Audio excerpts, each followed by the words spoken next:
అమ్మవారి చూపులు ఎంత దిశల వరకు పడ్డాయో అంతవరకు దరిద్రములన్నీ తొలగిపోయి అందరూ ఆనందమును పొందారు.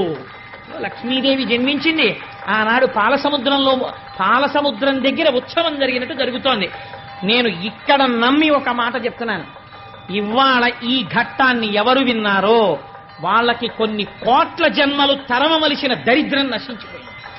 ఇది పరమ యథార్థం. అందుకని ఆ తల్లి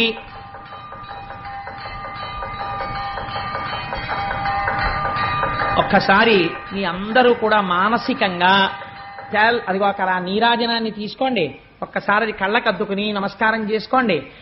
స్వామి త్రిమూర్త్యాత్మకమై దత్తాత్రేయుడై ఉన్నాడు. చక్కటి జేగంటలు మోగే ఈ దేవాలయంలోను అటువంటి పరమ పవిత్రమైనటువంటి లక్ష్మీదేవి యొక్క ఆవిర్భావము జరిగింది. ఇంకా దేవేంద్రుడికి